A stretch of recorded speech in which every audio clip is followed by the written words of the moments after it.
मित्रों, यह स्कंद पुराण है। आज इस शास्त्र के माध्यम से हम यह जानेंगे कि कार्तिक मास में कौन से नियम पालन करने चाहिए एवं कार्तिक स्नान की विधि क्या होती है। लेकिन इसके पहले मित्रों बता दें, आप हमारे वीडियो देख तो लेते लेकिन आप हमारे चैनल को सब्सक्राइब नहीं करते। मित्रों, अगर ये वीडियो आपको थोड़ी भी पसंद आए तो प्लीज आप हमारे चैनल को सब्सक्राइब कर दे और वीडियो को एक लाइक भी कर दे। इसी तरह आप हमसे जुड़े रहे ताकि शास्त्रों की सही जानकारी आपको हमेशा मिलती रहे। तो आइए मित्रों शुरू करते हैं। मित्रों, ये स्कंद पुराण का अध्याय है। विभिन्न देवताओं के संतोष के लिए कार्तिक स्नान की विधि तथा स्नान के लिए श्रेष्ठ तीर्थों का वर्णन। वर्मा जी कहते हैं, कार्तिक का व्रत आश्विन शुक्ल पक्ष की दशमी से आरंभ करके कार्तिक शुक्ला दशमी को समाप्त करे अथवा आश्विन की पूर्णिमा को आरंभ करके कार्तिक की पूर्णिमा को पूरा करे। भक्तिमान पुरुष आश्विन शुक्ल के पक्ष की एकादशी आने पर भगवान विष्णु को नमस्कार करके उनसे कार्तिक व्रत करने की आज्ञा प्राप्त करे और विधि से कार्तिक व्रत का पालन करे। 12 महीनों में मार्गशीर्ष मास अत्यंत पुण्यप्रद है। उससे अधिक पुण्य फल देने वाला नर्मदा तट पर वैशाख मास बताया गया है। उससे लाख गुना अधिक प्रयाग में माघ मास का महत्व है।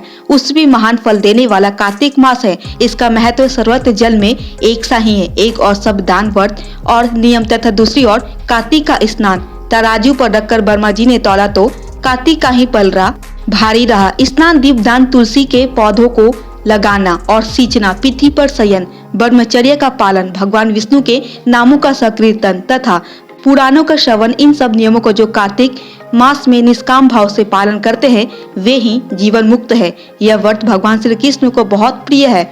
सूर्य भक्त, गणेश भक्त, शक्ति उपासक, शिव उपासक और वैष्णव सभी को सब पापों का निवारण करने के लिए कार्तिक स्नान करना चाहिए। सूर्य की प्रीति के लिए जब तक सूर्य नारायण तुला राशि पर स्थित हो तब तक व्रत करना चाहिए।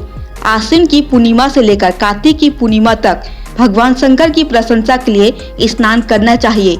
देवी पक्ष अर्थात आश्विन शुक्ल की पक्ष की प्रतिपदा से लेकर कार्तिक कृष्ण चतुर्दशी की महारात्रि के आने तक भगवती दुर्गा की प्रशंसा के लिए स्नान करना चाहिए। गणेश की प्रशंसा के लिए आश्विन कृष्ण चतुर्थी से लेकर कार्तिक कृष्ण चतुर्थी तक नियम पूर्वक स्नान करना चाहिए। जो आश्विन शुक्ल पक्ष की एकादशी से लेकर कार्तिक शुक्ल एकादशी तक कार्तिक व्रत की समाप्ति करता है उसके ऊपर भगवान जनार्दन प्रसन्न होते हैं। जो दूसरों के संगवश या बलात् जानकर अथवा बिना जाने ही कार्तिक मास में प्रातः स्नान का नियम पूरा कर लेता है वह कभी यम यातना को नहीं देखता। अथवा जो ब्राह्मण कार्तिक में प्रातः स्नान करते हैं उन्हें ओढ़ने के लिए कंबल या रजाई देकर स्नान जनित पुण्य फल को प्राप्त करे। कार्तिक मास में विशेषतः श्री राधा और श्री कृष्ण की पूजा करनी चाहिए। जो कार्तिक में तुलसी वृक्ष के नीचे श्री राधा और श्री कृष्ण की मूर्ति का निष्काम भाव से पूजन करते हैं उन्हें जीवन मुक्त समझना चाहिए। हजारों पापों से युक्त मनुष्य क्यों न हो वह कार्तिक स्नान से अवश्य पाप मुक्त हो जाता है। तुलसी के अभाव में आंवले के नीचे पूजा करनी चाहिए। मुख्य पूजा की विधि सूर्य मंडल में करनी चाहिए अर्थात सूर्य मंडल की ओर देखकर सूर्य रूपी नारायण के लिए पूजनीय उपचार समर्पित करना चाहिए। सब देवता अप्रत्यक्ष है, केवल ये भगवान सूर्य ही प्रत्यक्ष है। अन्य सब देवता काल के अधीन है, परंतु भगवान सूर्य काल के भी काल है। जो दरिद्र है वही दान का पात्र है। उसकी अपेक्षा भी विद्वान पुरुष दान का विशेष पात्र है। भगवान विष्णु की चल मूर्ति से अचल मूर्ति श्रेष्ठ मानी गई है। मूर्ति के अभाव में भगवत बुद्धि से पीपल अथवा वट की पूजा करनी चाहिए। पीपल भगवान विष्णु का और वट भगवान शंकर का स्वरूप है। सालग्राम शिला के चक्र में सदा भगवान विष्णु का निवास है, इसलिए प्रयत्न पूर्वक सालग्राम की पूजा करनी चाहिए।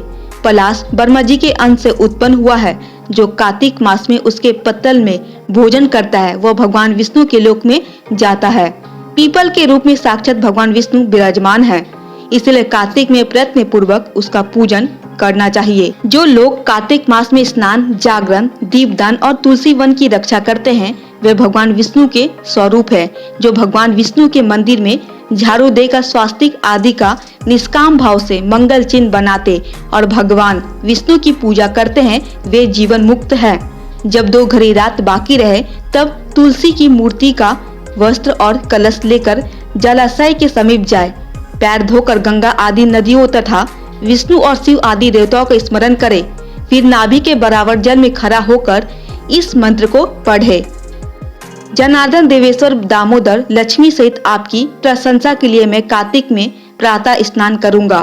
तत्पश्चात भगवान आप श्री राधा के साथ मेरे दिए हुए इस आराध्य को स्वीकार करें। हरि आप कमलानाभ को नमस्कार है। जल में शयन करने वाले आप नारायण को नमस्कार है। हरिकेश यह आराध्य ग्रहण कीजिए, आपको बार बार नमस्कार है। मनुष्य किसी भी तीर्थ में स्नान करे उसे गंगा का स्मरण अवश्य करना चाहिए। पहले मृतिका आदि से स्नान करके पावमानी ऋचाओं द्वारा अपने मस्तक पर अभिषेक करे। अघमर्षण और स्नान करके पुरुष सूक्त से सिर पर जल छिड़के। उसके बाद बाहर आकर पुनः मस्तक पर तीर्थ का जल सींचे। फिर हाथ में तुलसी लेकर 3 बार आचमन करके पानी से बाहर धोती निचोड़े। वस्त्र निचोड़ने के पश्चात तिलक आदि करे। कार्तिक में जहाँ कहीं भी प्रत्येक जलाशय के जल में स्नान करना चाहिए। गर्म जल की अपेक्षा ठंडे जल में स्नान करने से 10 गुना पुण्य होता है। उससे 100 गुना पुण्य बाहरी कुएं के जल में स्नान करने से होता है। उससे अधिक पुण्य बावड़ी में और उससे भी अधिक पुण्य पोखरे में स्नान करने से होता है। उससे 10 गुना झरनों में और उससे भी अधिक पुण्य कार्तिक में नदी स्नान करने से होता है। उससे भी 10 गुना पुण्य वहाँ होता है जहाँ 2 नदियों का संगम हो, और यदि कहीं 3 नदियों का संगम हो तब तो पुण्य की कोई सीमा ही नहीं है। सिंधु, कृष्णा, वेणी, यमुना, सरस्वती, गोदावरी, विपाशा, व्यास, नर्मदा, तमसा, मही, कावेरी, सरयू, क्षिप्रा, चम्रवंती, चंबल, विस्ता, छेम्बल, वेदिका, सोनभद्र, वेतवती, बेतवा, अपराजिता, गंडकी, गोमती, पूर्णा, ब्रह्मपुत्र, मानसरोवर, वाग्मती, सद्रु, सतजल यह तीर्थ कार्तिक में दुर्लभ है।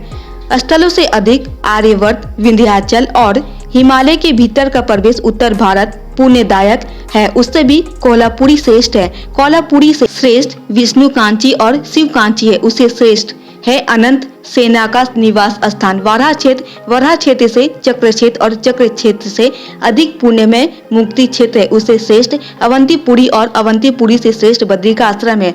बद्रिका आश्रम से अयोध्या, अयोध्या से गंगाद्वार, गंगाद्वार से कनखल और कनखल से विशेष मथुरा है, क्योंकि कार्तिक में वह स्वयं भगवान राधा कृष्ण स्नान करते हैं। मथुरा से विशेष द्वारका है, जिन्होंने भगवान गोविंद में अपने चित्त को लगा रखा है। उनके लिए द्वारका सूर्य के समान पुण्य का प्रकाश करने वाली है। द्वारका से विशेष भागीरथी है, वह भी जहाँ विंध्य पर्वत से मिलती है वह अधिक श्रेष्ठ है। उससे 10 गुना पुण्य तीर्थराज प्रयाग में होता है। उससे श्रेष्ठ काशी है, जिसके आश्रय से गंगा जी भी मनुष्य के सब पापों का नाश करती है।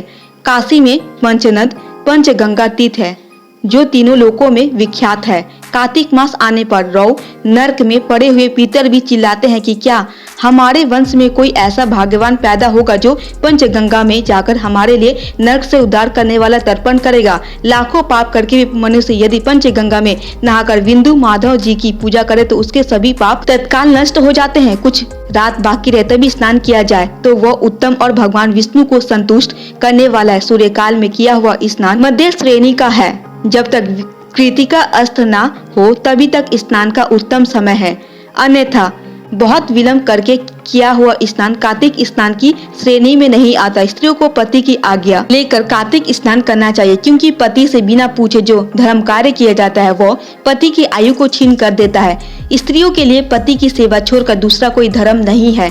जो पति की आज्ञा का पालन करे वही इस संसार में धर्मवती है। केवल व्रत आदि से धर्मवती नहीं होती। पति यदि दरिद्र, पतित, मूर्ख अथवा दिन भी हो तो वो वैसा होता हुआ भी स्त्री का आश्रय है। उसके त्याग से स्त्री नरक में गिरती है। जिसके दोनों हाथ, दोनों पैर, वाणी और मन ये काबू में रहे तथा जिसमें विद्या, तप एवं कृति हो वही मनुष्य तीर्थ के फल का भागी होता है। जिसकी तीर्थों में श्रद्धा ना हो, जो तीर्थ में भी पाप की ही बात सोचता हो, नास्तिक हो, जिसका मन दुविधा में पड़ा हो तथा जो कोरा तर्कवादी हो, यह 5 प्रकार के मनुष्य तीर्थ फल के भागी नहीं होते। जो ब्राह्मण प्रतिदिन प्रातःकाल उठकर तीर्थ में स्नान करता है वह सब पापों से मुक्त हो पर ब्रह्म परमात्मा को प्राप्त होता है। स्नान का तत्व जानने वाले मनीषी पुरुषों ने 4 प्रकार के स्नान बताए हैं।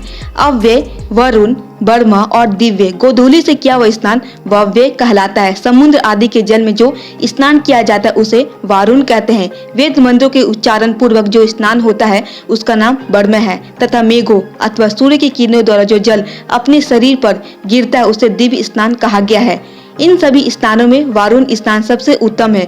ब्राह्मण, क्षत्रिय और वैश्य को मंत्र उच्चारण पूर्वक स्नान करना चाहिए। स्त्री और शूद्र के लिए बिना मंत्र के ही स्नान का विधान है। प्राचीन समय में श्रेष्ठ तीर्थ पुष्कर में जहाँ नंदा संज्ञा में, वहीं नंदा के कहने से राजा प्रभंजन कार्तिक मास में पुष्कर स्नान करके वैग योनि से मुक्त हुए थे और नंदा भी कार्तिक में पुष्कर का स्पर्श पाकर परम धाम को प्राप्त हुई थी। तो मित्रों, यह थी कार्तिक मास में नदी स्नान की विधि एवं नियम। मित्रों, उम्मीद करते कि यह छोटा सा ज्ञानवर्धक वीडियो आपको जरूर पसंद आया होगा। अगर थोड़ी भी पसंद आई होगी तो प्लीज चैनल को सब्सक्राइब कर दे और वीडियो को एक लाइक भी कर दे।